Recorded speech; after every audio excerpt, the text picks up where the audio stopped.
anyway, back to this. What do trans men call real men? Y'all call them cis men? What y'all call them? I gotta get this shit off my chest. What do y'all call them? You a transgender man. What do you call a real man that was born a man? You call him a cis man? I don't think so. I don't think so. You know what I'm saying? At the end of the day, so don't start competing with real women. That's what I keep trying to tell y'all. Y'all in y'all lane and women is in they lane. See, I used to let this type of thing just go past my feed and not feel the need to challenge it because I'm not confrontational. It's just not my jam. I like to live and let live, believe and let believe. But I have to push back on this because the nonsense and the rhetoric is out of control. Yes, we call them cis-het men. Yes, that is exactly what trans men call cis men.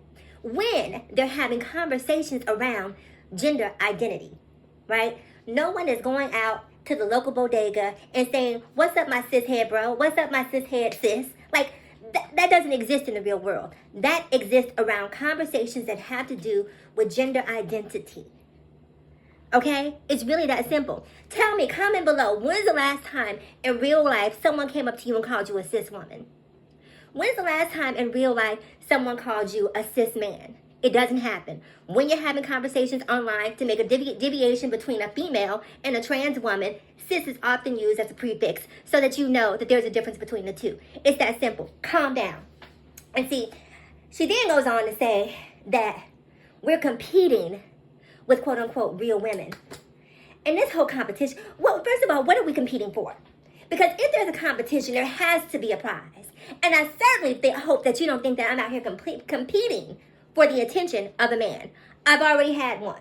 I've already had several. There are several still calling my phone. There are several still texting me. There are several still sending money to my Zelle. Several still sending money to my Cash App. Several still sending gifts and love letters. I've had men. I can have all the men I want. There is no competition for me as it relates to the attention of a man. So what am I competing for? What? Because see, here's the reality. The only thing I'm competing against is me. To be the best possible me that I can be. I've already won. My driver's license says female. My birth certificate says female. I work as a woman. I'm in a relationship with a man who loves me as a woman. And nothing that you feel, think, or say is going to unravel or unfurl that. That is what it is. That's my reality. And I'm sorry if it bothers you. In fact, no, I'm not sorry if it bothers you. I love the fact that it bothers you because you shouldn't be unbothered because my life has nothing to do with you. Zero.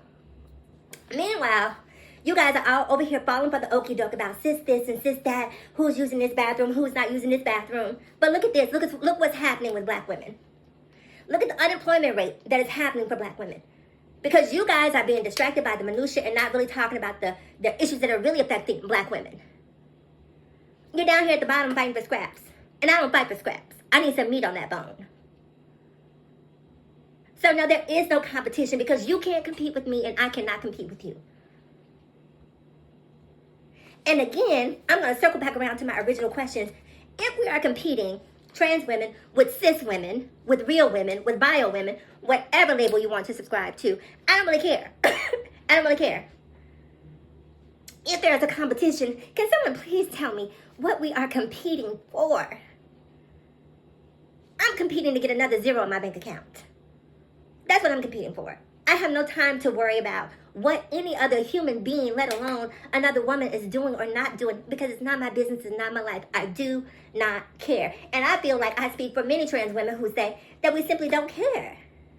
You guys have really bought into this right-wing propaganda, the Dr. Umar of it all, that has you thinking that the LGBTQIAP plus community is somehow attacking cis men, cis women, black men in particular, black women in particular, and meanwhile, everything is being taken away from you, everything is being stripped, and you're sitting here focused on the bathroom.